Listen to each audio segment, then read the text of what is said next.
Hello everyone, ये इस series की 6th वीडियो है। इस वीडियो में हम पढ़ेंगे क्लास 10th के 6th चैप्टर को, जो कि है कंट्रोल एंड कोऑर्डिनेशन। ये चैप्टर थोड़ा सा कंसेप्चुअल है, इसको आपको थोड़ा सा ध्यान से पढ़ना है। इस चैप्टर को आज हम काफी शॉर्ट टाइम में बेस्ट पॉसिबल एनिमेशन से इस तरह से कंप्लीट करेंगे कि आपकी बोर्ड एग्जाम में काफी हेल्प हो सके। तो चलिए स्टार्ट करते हैं।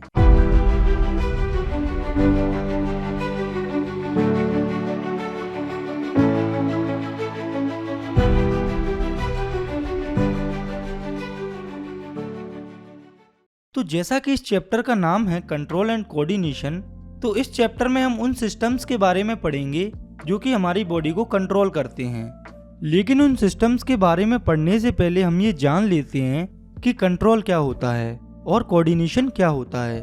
तो हम कंट्रोल एंड कोऑर्डिनेशन की डेफिनेशन को अलग अलग समझेंगे। तो कंट्रोल एक पावर होती है ऑर्गेनिज्म की, जिससे बॉडी में कोई भी सिस्टम या रिएक्शन को स्टार्ट किया जा सके, उसको स्लो डाउन किया जा सके और उसको स्टॉप किया जा सके। इसे एक तरह से आप ऐसे समझें कि ऑर्गेनिज्म के अंदर ये ऐसी पावर होती है जिससे कुछ भी, जैसे कि रिएक्शन या कोई भी सिस्टम हमारी बॉडी में स्टार्ट, स्लो डाउन और स्टॉप हो सकता है। वहीं पर अगर बात करें कोऑर्डिनेशन की, तो कोऑर्डिनेशन उस प्रोसेस को कहा जाता है जिसमें बॉडी के सभी सिस्टम्स एक साथ काम करते हैं बॉडी के फंक्शंस को सही से परफॉर्म करने के लिए, और बॉडी में जो भी चेंजेस वगैरह होते हैं उनके लिए भी सही से रिस्पॉन्स करते हैं। ये जो कोऑर्डिनेशन होता है वो फर्दर 2 टाइप्स का होता है, जो कि है नर्वस कोऑर्डिनेशन और hormonal coordination. Nervous coordination mainly higher animals जैसे कि ह्यूमंस वगैरह में देखने को मिलता है, जो कि ब्रेन, स्पाइनल कॉर्ड और नर्व से मिलकर बना होता है। वहीं पर जो हार्मोनल कोऑर्डिनेशन होता है वो एनिमल्स में भी होता है, लेकिन ये मेनली प्लांट्स में हो रहा होता है। हार्मोनल कोऑर्डिनेशन मेनली केमिकल्स के रिलीज से हो रहा होता है और ये बेसिकली प्लांट्स में होता है। तो अब हमें इन दोनों कोऑर्डिनेशन को अच्छे से डिटेल में समझना है। तो पहले हम समझते हैं नर्वस कोऑर्डिनेशन को। तो हम नर्वस कोऑर्डिनेशन को ह्यूमंस के अंदर समझेंगे। तो बेसिकली अब हम नर्वस सिस्टम को ही समझेंगे। तो ह्यूमन बींग्स में या हायर एनिमल्स में नर्वस टिश्यू और मस्कुलर टिश्यू रिस्पॉन्सिबल होते हैं कंट्रोल एंड कोऑर्डिनेशन के लिए, और हमारी बॉडी में जो भी इंफॉर्मेशन होती है वो नर्व सेल से रिसीव होती है रिसेप्टर्स के थ्रू। ये इंफॉर्मेशन मेनली नर्व सेल की टिप से रिसीव की जाती है। तो अभी हमने देखा कि नर्व सेल की टिप से इंफॉर्मेशन रिसीव की जाती है रिसेप्टर्स के थ्रू। तो आइए अब हम ये देखते हैं कि ये नर्व सेल और रिसेप्टर क्या होते हैं। तो नर्व सेल्स ऐसे टाइप के सेल्स होते हैं जो कि हमारी बॉडी में मैसेजेस या इंफॉर्मेशन को सेंड या रिसीव करते हैं, बॉडी से ब्रेन में और ब्रेन से बॉडी में। तो हमारी बॉडी में मोस्टली इंफॉर्मेशन ब्रेन से ही आती है। तो नर्व सेल जो होते हैं बॉडी से ब्रेन में और ब्रेन से बॉडी में इंफॉर्मेशन को पास करते हैं। नर्व सेल को न्यूरॉन्स भी कहा जाता है। वहीं पर अगर हम बात करें रिसेप्टर्स की, तो ये ऐसी स्पेशलाइज्ड स्ट्रक्चर होती है जो कि सेल मेम्ब्रेन के अंदर पाई जाती है, और ये मोस्टली हमारी बॉडी के जो सेंस ऑर्गन होते हैं उनमें लोकेटेड होती है। हमारी बॉडी में मेनली सेंस ऑर्गन्स होते हैं eyes, ear, nose, tongue and skin. तो ह्यूमन बॉडी में यूजुअली रिसेप्टर्स इन्हीं ऑर्गन्स में पाए जाते हैं। जैसे कि आईज में फोटो रिसेप्टर्स पाए जाते हैं जो कि लाइट को कंट्रोल करते हैं और जिसकी वजह से हम देख पाते हैं। ईयर्स में ऑडिटरी रिसेप्टर्स पाए जाते हैं जो कि साउंड को कंट्रोल करते हैं, जिनकी वजह से हम सुन पाते हैं। नोज के अंदर ऑल्फैक्टरी रिसेप्टर्स होते हैं जो कि स्मेल को कंट्रोल करते हैं, जिनकी वजह से हम चीज़ों को स्मेल कर पाते हैं। टंग के अंदर गोस्टेटरी रिसेप्टर्स पाए जाते हैं जो कि रिस्पॉन्सिबल होते हैं ह्यूमंस में टेस्ट के लिए। ऐसे ही जो स्किन होती है उसमें थर्मो रिसेप्टर्स पाए जाते हैं जो कि रिस्पॉन्सिबल होते हैं हमारी बॉडी में हीट और कोल्ड के लिए। इन सभी रिसेप्टर्स पर स्पेशलाइज्ड न्यूरॉन्स प्रेजेंट होते हैं जो कि रिस्पॉन्सिबल होते हैं मैसेजेस या नेसेसरी इंफॉर्मेशन को सेंड या रिसीव करने के लिए। रिसेप्टर्स एंड न्यूरॉन्स एक साथ को रिलेशन में काम करते हैं और ये ऑल ओवर बॉडी में प्रेजेंट होते हैं। तो रिसेप्टर्स और न्यूरॉन्स को शॉर्ट में समझने के बाद अब हमें समझना है नर्वस सिस्टम को। तो जो नर्वस सिस्टम होता है वो 2 टाइप्स का होता है, जो कि है सेंट्रल नर्वस सिस्टम और पेरिफेरल नर्वस सिस्टम। जिसमें सेंट्रल नर्वस सिस्टम में मेनली 2 पार्ट्स होते हैं, जो कि है ब्रेन और स्पाइनल कॉर्ड। वहीं पर जो पेरिफेरल नर्वस सिस्टम होता है यानी कि पीएनएस, उसमें मेनली सभी नर्व्स आती हैं जो कि सेंट्रल नर्वस सिस्टम यानी कि सीएनएस से ही निकलती हैं। ये नर्व्स ऑल ओवर बॉडी में सब जगह प्रेजेंट होती हैं। तो हमने देखा कि जो सभी नर्व्स होती हैं वो सीएनएस से निकलती हैं। सीएनएस के अंदर जो नर्व्स ब्रेन से निकलती हैं उन्हें क्रेनियन नर्व्स कहा जाता है, वहीं पर जो नर्व्स स्पाइनल कॉर्ड से निकलती हैं उन्हें स्पाइनल नर्व्स कहा जाता है। तो सीएनएस और पीएनएस में हम पहले पीएनएस को समझ लेते हैं। तो पेरिफेरल नर्वस सिस्टम में दो टाइप्स की नर्व्स होती हैं, जो कि हैं सोमैटिक नर्व्स और ऑटोनोमिक नर्व्स। तो सोमैटिक नर्व्स वो नर्व्स होती हैं जो कि हमारी बॉडी के सभी वॉलंटरी एक्शंस को कंट्रोल करती हैं। वॉलंटरी एक्शंस उन एक्शंस को कहा जाता है जो कि हमारे कंट्रोल में होते हैं, जैसे कि बात करना, चलना, डांस करना एटसेट्रा। तो ऐसे सभी एक्शंस जो हमारी बॉडी में हम खुद कंट्रोल कर सकते हैं, वो सारे एक्शंस को सोमैटिक नर्व्स कंट्रोल करती हैं। तो ये आपको याद रखना है कि सोमैटिक नर्व्स वॉलंटरी एक्शंस को कंट्रोल करती हैं। पेरिफेरल नर्वस सिस्टम के अंदर दूसरी टाइप की नर्व्स होती है ऑटोनोमिक नर्व्स। तो ये वो नर्व्स होती हैं जो कि हमारी बॉडी में इनवॉलंटरी एक्शंस को कंट्रोल करती हैं। इनवॉलंटरी एक्शंस उन एक्शंस को कहा जाता है जिन्हें हमारी खुद की बॉडी कंट्रोल नहीं करती है, जैसे कि हार्ट बीट, डाइजेशन। तो हम चाहें या ना चाहें कुछ प्रोसेसेस हमारी बॉडी में हमेशा चलती रहती हैं, उन पर हमारा कोई कंट्रोल नहीं होता। जैसे जो हार्ट बीट होती है, तो हमारा हार्ट हर टाइम धड़कता रहता है, उस पर हमारा कोई कंट्रोल नहीं होता। तो ऐसे सभी एक्शंस जिन पर हमारी बॉडी का कोई कंट्रोल नहीं होता, उन एक्शंस को हम नॉन वॉलंटरी एक्शंस कहते हैं। ये जो ऑटोनोमिक नर्व्स होती हैं वो फर्दर टू टाइप्स की होती हैं, जो कि है सिंपैथेटिक नर्व्स और पैरासिम्पैथेटिक नर्व्स। तो जो सिंपैथेटिक नर्व्स होती हैं वो हमारी बॉडी को प्रिपेयर करती हैं पोटेंशियल डेंजर के टाइम पर। जैसे जब कभी हमें गुस्सा आता है तो आपने नोटिस किया होगा कि हमारी आंखें लाल हो जाती हैं, हमारे रोंगटे खड़े हो जाते हैं। या जब कभी हम बहुत ज़्यादा एक्साइटेड हो जाते हैं या सैड हो जाते हैं तो हमारी बॉडी भी उसी तरह से रिस्पॉन्ड करती है। तो ये सब बॉडी अपने आप को सिचुएशन के हिसाब से तैयार करती है, और ये सब सिंपैथेटिक नर्व्स के थ्रू होता है। तो जब ये सब कुछ चल रहा होता है, उसी के पैरेलल में जो दूसरे टाइप की नर्व्स होती हैं वो पोटेंशियल डेंजर की सिचुएशन में बॉडी को काम रहने में हेल्प करती हैं और ओवर थिंकिंग से भी रोकती हैं।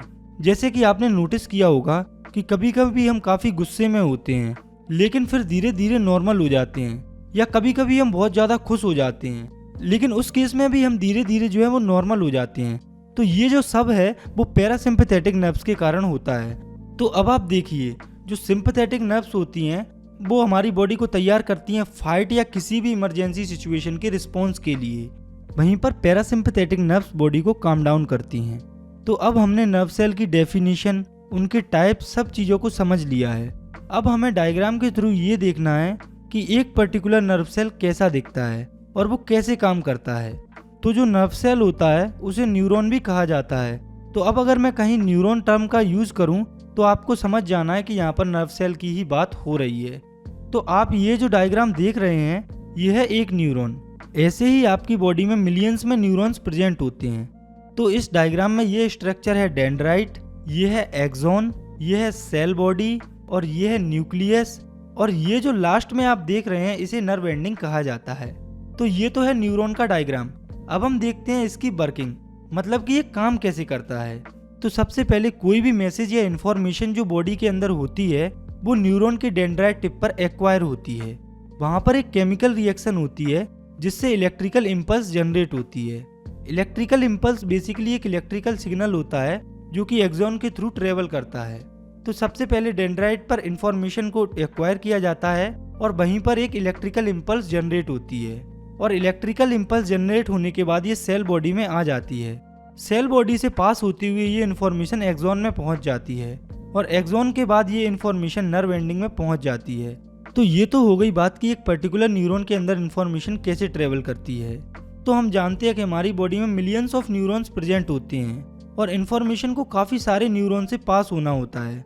तो अब हम देखते हैं कि कोई भी पर्टिकुलर इन्फॉर्मेशन एक न्यूरॉन से दूसरे न्यूरॉन में कैसे पास होती है। तो एक न्यूरॉन की एंडिंग में काफ़ी सारे और न्यूरॉन्स प्रेजेंट होते हैं जो कि एक दूसरे से सिनेप्स के थ्रू कनेक्टेड होते हैं। और बात करें सिनेप्स की, तो सिनेप्स एक जंक्शन होता है दो न्यूरॉन्स के बीच में, जहां पर एक न्यूरॉन से दूसरे न्यूरॉन में इंफॉर्मेशन पास होती है। और ये आपको याद रखना है कि एक न्यूरॉन की नर्व एंडिंग से जो इंफॉर्मेशन होती है वो सिनेप्स के थ्रू अगले न्यूरॉन की डेंड्राइट टिप पर ही पास होती है, और अगले न्यूरॉन के अंदर सेम प्रोसेस रिपीट होती है। और ये जो प्रोसीजर होता है इन्फॉर्मेशन की पासिंग का, वो आगे भी ऐसे ही कंटिन्यू रहता है। तो कुछ इस तरह से हमारी बॉडी में इंफॉर्मेशन पास होती है। ये जो इन्फॉर्मेशन या मैसेजेस होते हैं वो हमारी बॉडी में दो टाइप के न्यूरॉन से पास होते हैं, जो कि है सेंसरी न्यूरॉन और मोटर न्यूरॉन।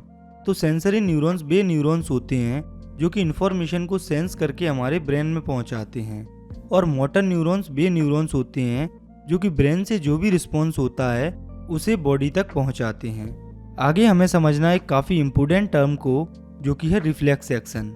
इसकी डेफिनेशन को समझने से पहले हम एक कंडीशन की बात करते हैं। तो आप लोगों ने कभी किसी गर्म चीज़ को गलती से टच किया होगा। तो आपने जब किसी गर्म चीज़ को गलती से टच किया होगा तो आपने बिना कुछ सोचे समझे उस जगह से तुरंत हाथ उठा लिया होगा। तो आपने ऐसा क्यों किया?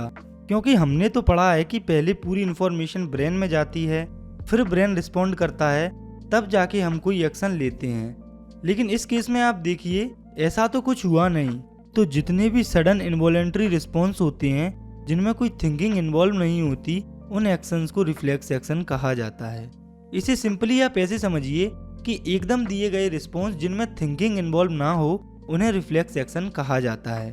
और इन एक्शंस में थिंकिंग यानी कि सोचना इसलिए इन्वॉल्व नहीं होता क्योंकि ये काफ़ी ज़्यादा क्विक एंड फास्ट होते हैं। तो रिफ्लेक्स एक्शन क्या होता है ये तो हमने देख लिया। अब हमें ये देखना है कि ये कैसे होता है, यानी कि इसका रास्ता हमें देखना है कि ये किस तरह से होता है। तो रिफ्लेक्स एक्शन जो है वो रिफ्लेक्स आर्क से होता है। रिफ्लेक्स आर्क एक पाथवे होता है जिससे रिफ्लेक्स एक्शन होता है। आप इस डायग्राम को देखिए, इसमें रिफ्लेक्स आर्क को शो किया गया है। हम रिफ्लेक्स आर्क को किसी हॉट सरफेस के थ्रू समझेंगे। रिफ्लेक्स आर्क में 3 न्यूरॉन्स इन्वॉल्व होते हैं जो कि है सेंसरी न्यूरॉन, मोटर न्यूरॉन और रिले न्यूरॉन। तो अब आप थोड़ा गौर कीजिएगा। तो जब हमारा हाथ किसी हॉट सरफेस को टच करता है तो हमारी स्किन पर जो थर्मो रिसेप्टर्स होते हैं वो इस हीट के सिग्नल या इंफॉर्मेशन को रिसीव करते हैं, और ये जो सेंसरी न्यूरॉन होते हैं वो इस हॉटनेस की इंफॉर्मेशन को स्पाइनल कॉर्ड तक पहुंचाते हैं। आगे ये इंफॉर्मेशन ब्रेन में भी जाती है, लेकिन इसका जो रिस्पॉन्स होता है वो स्पाइनल कॉर्ड में ही हो जाता है। स्पाइनल कॉर्ड के अंदर रिले न्यूरॉन जो कि सेंसरी न्यूरॉन और मोटर न्यूरॉन को आपस में कनेक्ट करती है वो प्रेजेंट होती है। तो स्पाइनल कॉर्ड का रिस्पॉन्स रिले न्यूरॉन से मोटर न्यूरॉन में पहुंच जाता है, और फिर ये रिले न्यूरॉन मोटर न्यूरॉन को सिग्नल देती है हाथ को हटाने के लिए, और फिर हम अपना हाथ हटा लेते हैं। तो कुछ इस तरह से रिफ्लेक्स एक्शन होता है। आप यहाँ पर देख सकते हैं कि रिफ्लेक्स एक्शन में ब्रेन का कोई रोल नहीं होता है। नेक्स्ट हमें समझना है इस चैप्टर के काफ़ी इंपॉर्टेंट या कहूँ सबसे इम्पोर्टेंट टॉपिक को, जो कि है ह्यूमन ब्रेन। तो ब्रेन जो है ह्यूमन बॉडी का सबसे इम्पोर्टेंट ऑर्गन होता है, जो कि मेनली 3 पार्ट्स में डिवाइडेड होता है, जो कि है fore brain, mid brain and hind brain. ये जो आप अपनी स्क्रीन पर डायग्राम देख रहे हैं ये है फुली लेबल्ड ब्रेन।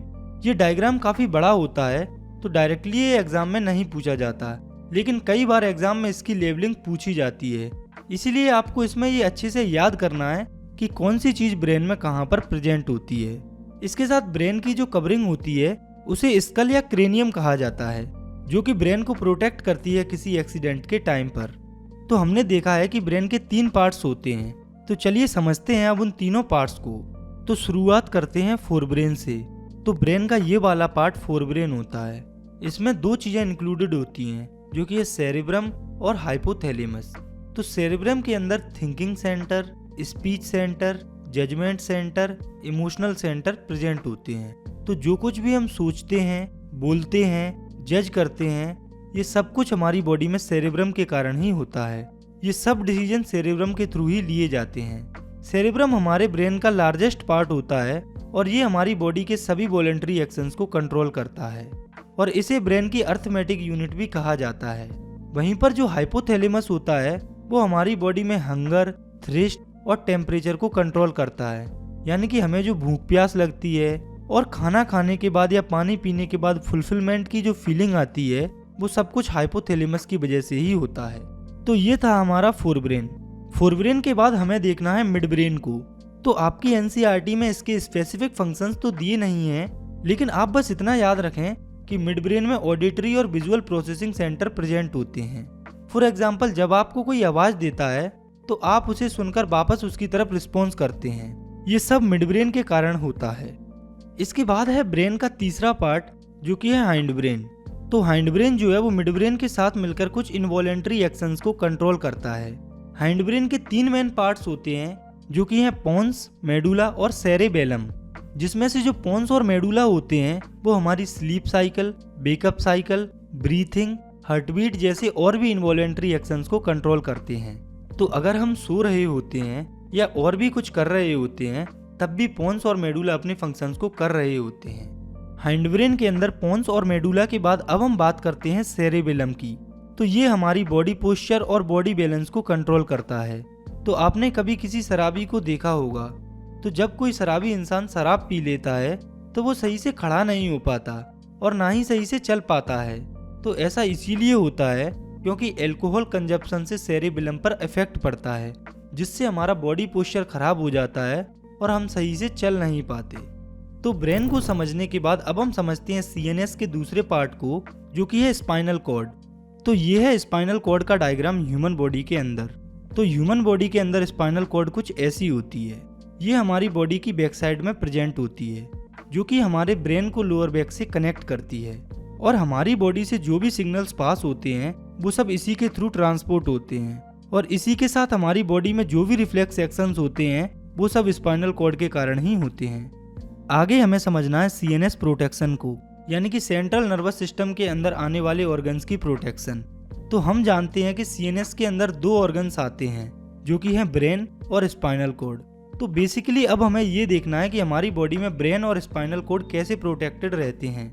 तो ब्रेन के बारे में तो अभी हम देख चुके हैं कि ये क्रेनियम लेयर या स्कल के द्वारा प्रोटेक्टेड रहता है, लेकिन इसके साथ ब्रेन की प्रोटेक्शन के लिए fluid filled balloon type structure भी होती है, जो कि ब्रेन को प्रोटेक्ट करती है और शॉक एब्जॉर्प्शन वगैरह में हेल्प करती है।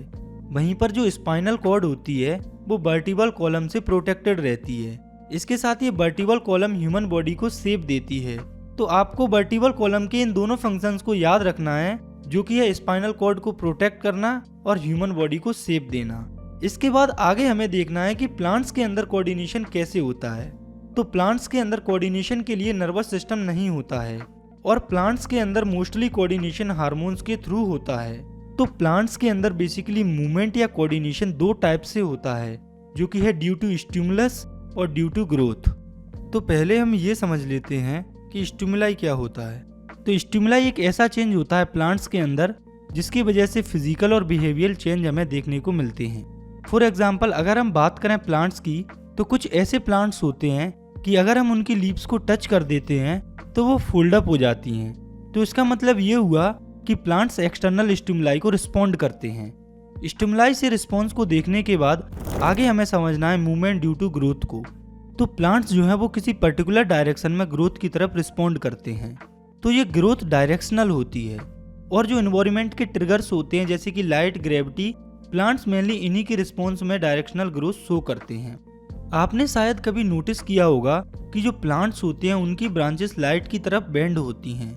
आप जो पॉट प्लांट्स होते हैं यानी कि गमले वाले छोटे प्लांट्स, उनमें ये चीज नोटिस कर सकते हैं। और प्लांट्स की जो ग्रोथ होती है लाइट की तरफ, उसे फोटोट्रोपिज्म कहा जाता है। प्लांट्स लाइट के साथ ग्रेविटी की तरफ भी ग्रोथ शो करते हैं।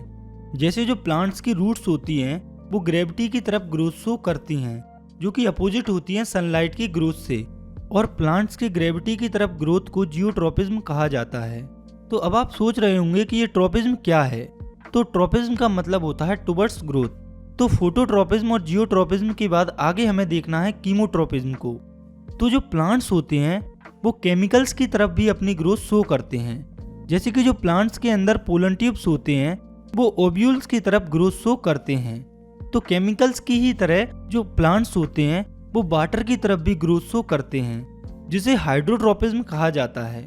फॉर एग्जाम्पल जो प्लांट्स की रूट होती हैं वो हमने देखा है कि नीचे की तरफ ग्रो होती हैं। वो जमीन में भी जो वाटर होता है उसकी तरफ ग्रो करती हैं।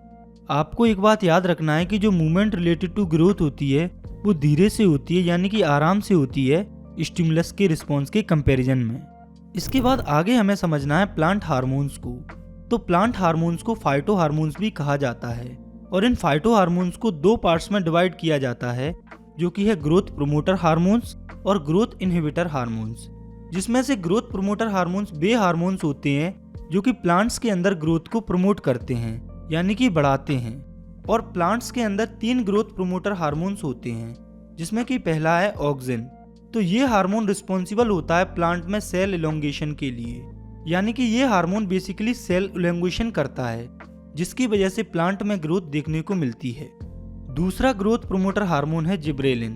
तो ये हार्मोन भी सेल एलोंगेशन में हेल्प करता है प्लांट्स के अंदर, और ये स्टेम की ग्रोथ में भी हेल्प करता है। और इसका मेन फंक्शन ये है कि ये फ्लावर की डेवलपमेंट में हेल्प करता है फ्लावरिंग के टाइम पर। तीसरा ग्रोथ प्रोमोटर हार्मोन है साइटोकाइनिन। तो ये जो साइटोकाइनिन होता है वो cell division, seed germination, flower and fruit की डेवलपमेंट में हेल्प करता है। तो ये थे प्लांट्स के कुछ ग्रोथ प्रोमोटर हार्मोन्स। इसके बाद हमें देखना है दूसरे टाइप के प्लांट हार्मोन्स को, जो कि है ग्रोथ इनहिबिटर हार्मोन्स। तो ये वो हार्मोन्स होते हैं जो कि प्लांट की ग्रोथ को इनहिबिट करते हैं, यानी कि रोकते हैं प्लांट्स के अंदर। बेसिकली प्लांट के अंदर दो ही ग्रोथ प्रोमोटर हार्मोन्स होते हैं, जिसमें कि पहला है एब्सिसिक एसिड। तो ये जो है वो प्लांट की ग्रोथ को रोकता है ग्रोथ प्रोमोटर हार्मोन को काउंटर करके। इसके साथ एब्सिसिक एसिड सीड डोरमेंसी को मेंटेन करता है, और लीव्स की जो कल्टिंग होती है, यानी कि पेड़ों से जो पुरानी पत्तियां झड़ती हैं, वो एब्सिसिक एसिड की वजह से ही होता है। इसके बाद दूसरा ग्रोथ इनहिबिटर हार्मोन है इथाइलिन। तो ये एक गैसियस प्लांट हार्मोन होता है जो कि प्लांट्स के अंदर फ्लावर ऑर्गन्स की ग्रोथ और डेवलपमेंट को स्टिमुलेट करता है। इसके साथ इथाइलिन फ्रूट की राइपनिंग में, यानी कि उसके पकने में हेल्प करता है। तो ये थे कुछ प्लांट हार्मोन्स, जिसमें से 3 ग्रोथ प्रोमोटर हार्मोन्स होते हैं और 2 होते हैं ग्रोथ रेगुलेटर हार्मोन, जो कि आपको याद रखने हैं। तो प्लांट हार्मोन्स को समझने के बाद अब हमें समझना है एनिमल हार्मोन्स को। एनिमल्स के अंदर मेनली ह्यूमन हार्मोन्स को। तो ह्यूमंस के अंदर जो हार्मोन्स होते हैं वो मेनली ग्लैंड्स से सीक्रेट होते हैं, और ग्लैंड्स मेनली 2 टाइप्स के होते हैं, जो कि हैं एक्सोक्राइन ग्लैंड्स और एंडोक्राइन ग्लैंड्स। इन दोनों ग्लैंड्स में बेसिक डिफरेंस ये होता है कि एक्सोक्राइन ग्लैंड में स्पेशलाइज्ड डक्ट होता है जिसमें वो अपने हार्मोन सीक्रेट करते हैं, वहीं पर एंडोक्राइन ग्लैंड अपने हार्मोन्स को डायरेक्टली ब्लड में सीक्रेट करते हैं। आप इस टेबल को देखिए, इसमें ये हैं एक्सोक्राइन ग्लैंड्स और ये हैं endocrine glands. Exam point of view से अगर हम देखें तो हमें यहाँ पर केवल एंडोक्राइन ग्लैंड्स की ही स्टडी करनी है। तो आप इस डायग्राम को देखिए, ये है हमारी बॉडी के मेन एंडोक्राइन ग्लैंड्स, जिन्हें अब हम एक एक करके समझ लेते हैं। तो पहला एंडोक्राइन ग्लैंड है पिट्यूटरी ग्लैंड। तो इस ग्लैंड को मास्टर ग्लैंड भी कहा जाता है, जो कि मेनली ब्रेन में प्रेजेंट होता है। इसी ग्लैंड से ग्रोथ प्रोमोटर हार्मोन सीक्रेट होते हैं, जो कि हमारी बॉडी की ग्रोथ को रेगुलेट करते हैं। तो आपने देखा होगा कि किसी इंसान की हाइट काफ़ी ज़्यादा कम रह जाती है और किसी इंसान की हाइट काफ़ी ज़्यादा बढ़ जाती है। तो ये सब इसी हार्मोन की वजह से होता है। इसकी डिफिशियंसी से ड्वार्फिज्म हो जाता है, जिसमें पर्टिकुलर इंडिविजुअल की हाइट काफ़ी कम रह जाती है एवरेज से, और इसकी एक्सेस से गिग्नेटिज्म हो जाता है, जिसमें इंडिविजुअल की हाइट काफ़ी ज़्यादा ही बढ़ जाती है एवरेज से। आगे हमें समझना है दूसरे एंडोक्राइन ग्लैंड को, जो कि है एड्रेनल ग्लैंड। तो ये ग्लैंड हमारी बॉडी में किडनीज की टिप पर प्रेजेंट होता है। ये ग्लैंड एड्रेनल हार्मोन सीक्रेट करता है, जिसका फंक्शन होता है कि ये हमारी बॉडी को इमरजेंसी कंडीशन के लिए तैयार करता है। इसकी डिफिशियंसी से एडिशन डिसीज हो जाती है। नेक्स्ट ग्लैंड है थायराइड ग्लैंड।